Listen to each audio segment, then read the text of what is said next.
जब तक ये सांसें हैं तब तक ये रास रुकने वाली नहीं है। और धारा क्यों बहती है महाराज? नदी की धारा बह रही है, वो कहाँ जाना चाहती बताओ जरा। नदी की जो धारा प्रवाहित हो रही है वो कहाँ क्यों बह रही है? सब कहाँ जाना चाहते हैं? अपने प्रियतम से मिलने के लिए व्यग्र हैं, उनको समुद्र के पास जाना है। हमारे जीवन की सांस की जो यह धारा चल रही है ये तब रुके जा करके जब इसको प्रियतम का दीदार हो जाए। याद रखिएगा, ये प्रियतम के दीदार के लिए ही यह सांस की धारा अनवरत चल रही है। कहीं ऐसा न हो आप इस धारा के रुख को मोड़ दो और वहां जाने से पहले ये थक जाए और ये धारा बंद हो जाए और आप प्रियतम से मिलने के लिए चूक जाओ, रह जाओ। इसलिए धारा को प्रवाहित बना के रखना। सांसों की धारा है यह अनवरत चलती रहनी चाहिए। महाराज, जो बंसी है सरस्वती, ये कृष्ण से प्रेम करती हैं। पृथ्वी पर आने से पहले भी कृष्ण गोलोक में रास विहार करते थे।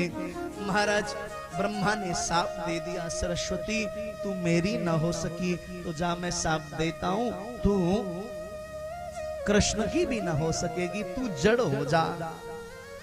लेकिन एक बार जो धारा बहती है सज्जनों, वो रुकती है क्या? कोई आज तक रोक पाया है क्या धारा को? बोलो ना। जब तक धारा स्वयं न थम जाना चाहे तब तक कौन रोक सकता है उसको?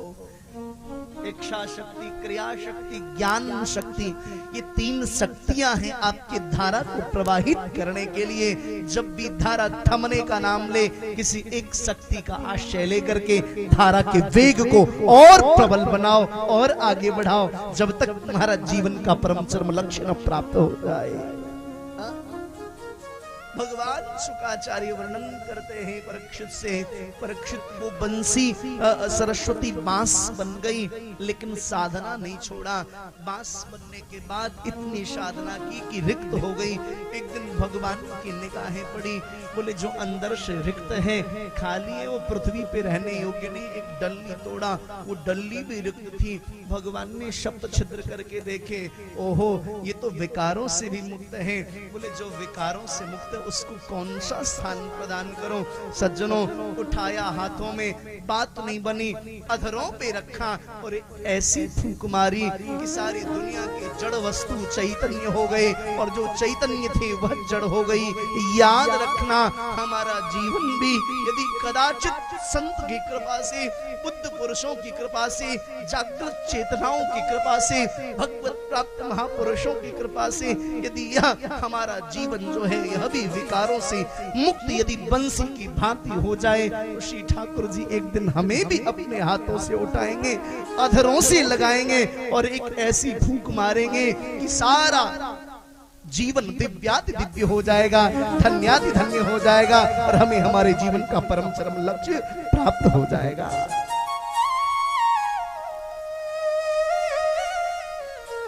वो बंसी है सरस्वती। सज्जनों, बहुत ध्यान पूर्वक श्रवण करिएगा, वह साक्षात बंसी है। आहा, खूब आनंद हो रहा है। अच्छा, कुछ लोग कहेंगे कि भगवान ने फिर भी ये लीला क्यों की? ये कथा सज्जनों सुना कौन है? जरा जोर से बोलिए। इस कथा के वक्ता प्रधान कौन है? सुखदेव। और सुखदेव को ये मालूम है क्या कि स्त्री और पुरुष में भेद क्या है? उसको पता है क्या?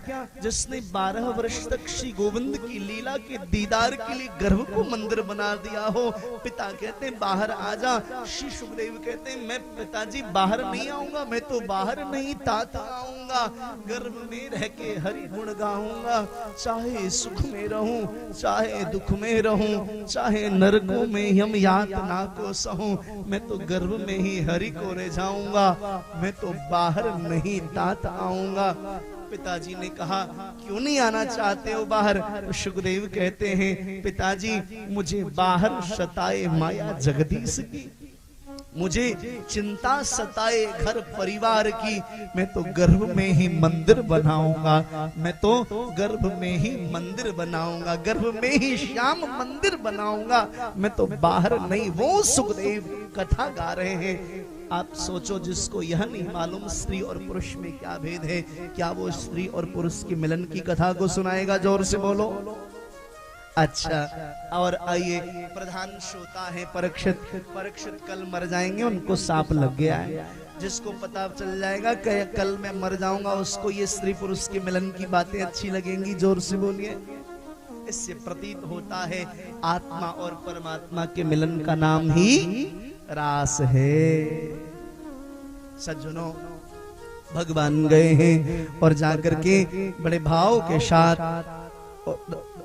यमुना के पावन पुलिन पर वेणु का निनाद किया है। भगवान पिता रात्रि सरदोत्फुल्ल मल्लिका वीक्षरन् तुम मनस्सक्रे योग मायामुपाश्रितः। भगवान ने योग माया का आश्रय लेकर के 6 महीने की रात बनाई। सज्जनों, बंसी बजाया, जैसी बंसी बजाया गोपियों के कान में आवाज गई। सबको ऐसा लगने लगा कि कृष्ण मुझे ही बंसी बजा के बुला रहे हैं।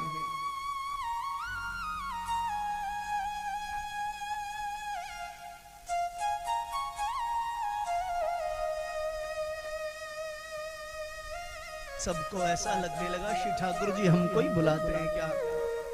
सबने सुंदर सुंदर श्रृंगार कीना है, श्री ठाकुर जी से मिलना है ना। सब श्रृंगार कर कर के जाने लगे। परिणाम हुआ ध्यान तो बंसी पे और काम श्रृंगार का कर रही है। परिणाम हुआ आंखों में लगाने वाली वस्तु को होठों में लगा लिया, होठों में लगाने वाली वस्तु को आंखों में लगा लिया। प्यार से बोलो जय श्री कृष्ण। जोर से बोलिए ना, थोड़ा और जोर से, जय श्री कृष्ण।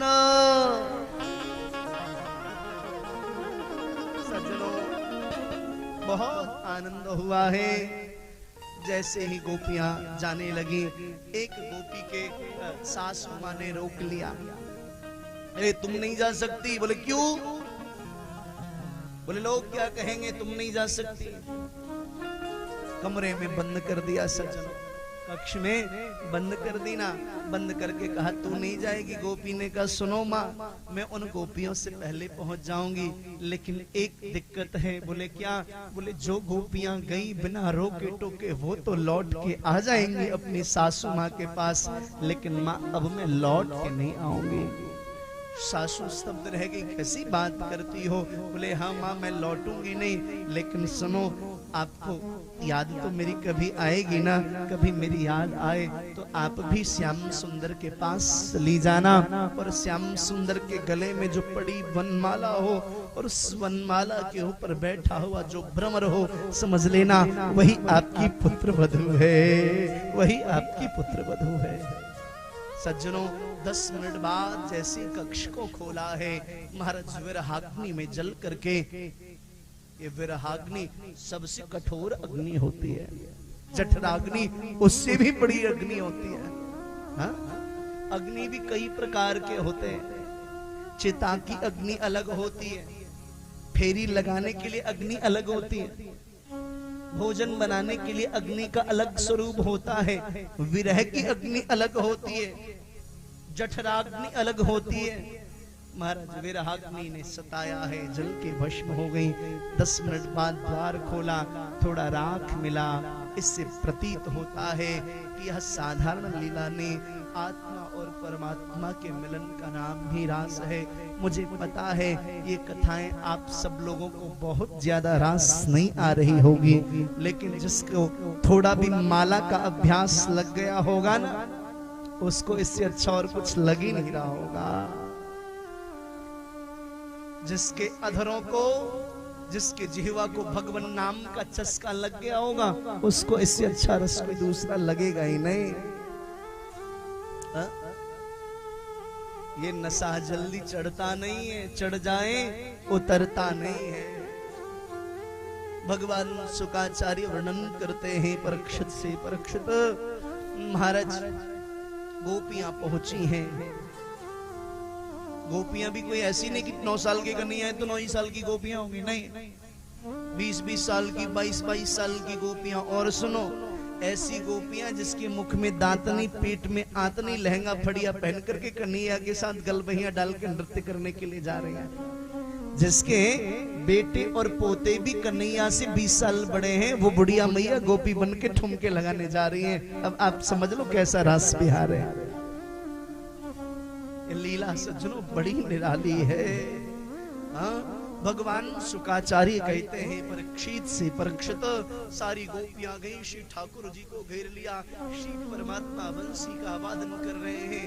वाम बाहु कृत वाम कपोलो वल्गित भ्रूर धरार्पित वेणु कोमलांगुलि विराशित मार्गम गोपीरिति यत्र मुकुंदः।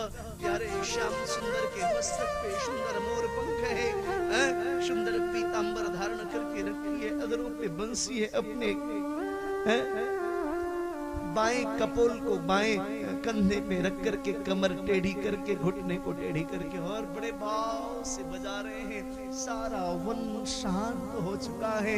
हिरणे कान को खड़े करके अपनी उस ध्वनि को सुन रही है। पक्षियों ने कलरव करना बंद कर दिया है। महाराज यमुना की जो लहरें हैं, लहरें शांत हो गई, पवन की गति स्थिर हो गई, धीमी हो गई, सारी प्रकृति मंद हो गई। ऐसा लगा थम गया है।